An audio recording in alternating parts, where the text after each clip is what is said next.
I just want to disclose this first. This is a true event which happened to me, but I am leaving some things out and changing names. I'll explain why later. I just wanted you to be aware. It was a normal Friday night, and I headed over to my friend's house. They were a newly married couple, Matt and Joanna.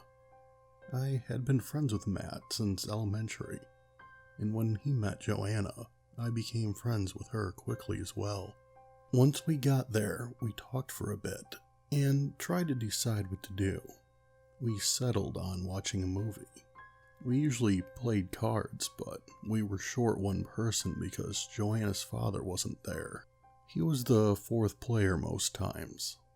Her father was living with them temporarily, as he was recently divorced and out of a job at the moment.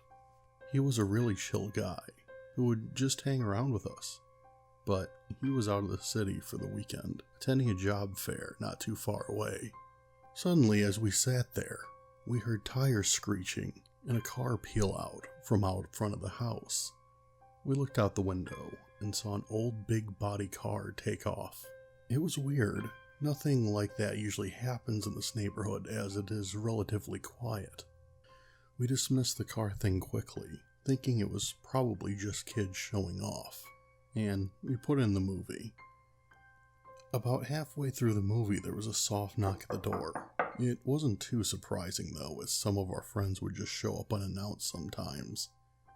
And it was only about 10:30 p.m., so for us, it was still rather early.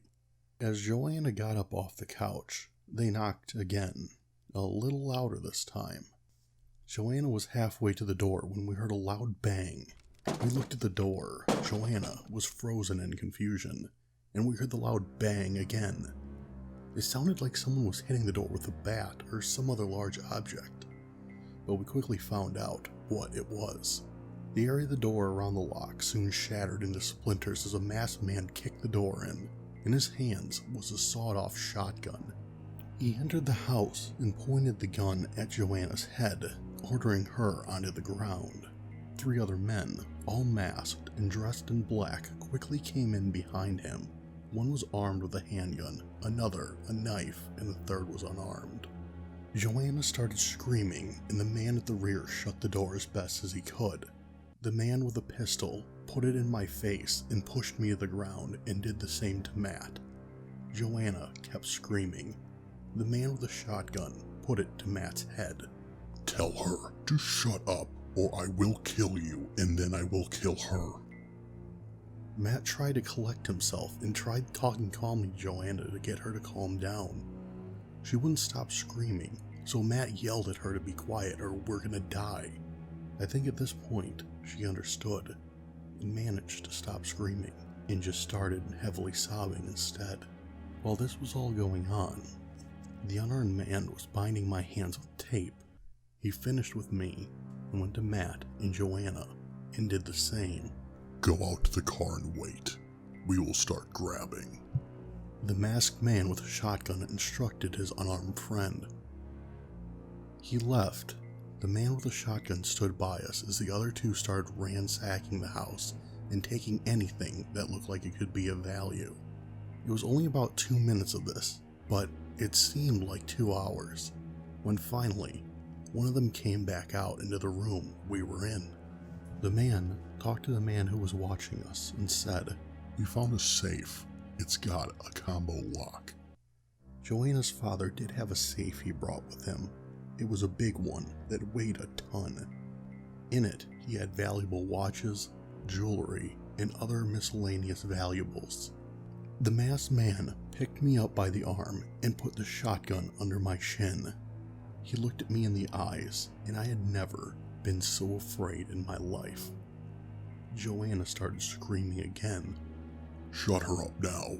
What's the combination?" He asked me. I tried to explain to him that I didn't know, I didn't even live here. He put me onto my knees in front of Matt and Joanna.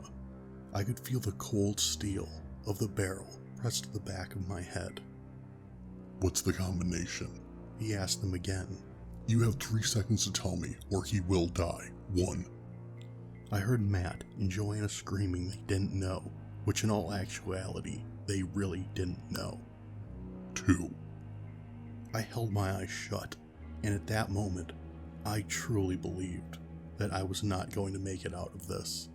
But when he said 2, Joanna fainted. I guess this convinced him that they actually didn't know, and he just pushed me back onto the ground again and walked away. The 3 men quickly ransacked the house and moved everything out to the car, finishing with the TV and game systems that were in the room we were in.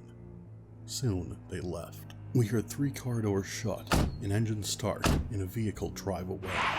We laid there for probably about another 10 minutes in silence, all 3 thinking they would come back. But eventually Matt was able to get one of his hands free and cut the tape binding all of us.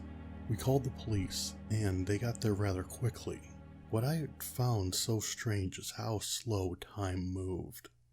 When the police arrived, I remember standing in the front yard and thinking that the sun should be coming up any moment, because it felt like we were there all night. But in reality, from the time they broke in to the time the cops arrived, it had only been a few minutes shy of half an hour. This night was the absolute worst night of my entire life. It took me a long time to get over it and not jump at every sound that was made. Even now, some nights I still have problems sleeping if I hear a really loud noise from one of our neighbors or something. At the beginning, I said I was leaving some things out and changing names. That's because the police only caught 2 of the guys. Well, they think they caught them anyways. They arrested 2 guys around the same area for burglaries and lost the other 2 in a foot pursuit. So for all I know, the other 2 still could be out there. I hope no one ever has to go through what I did. And I tell this story not to scare anyone, but to try and remind people to stay vigilant. Wherever you're at, stay safe. Hey everyone, Dismal Hero here. Thanks for checking out the video, and if you like what you saw, make sure to subscribe so you're always up to date with my new videos. Thank you again for watching, and I'll see you next time.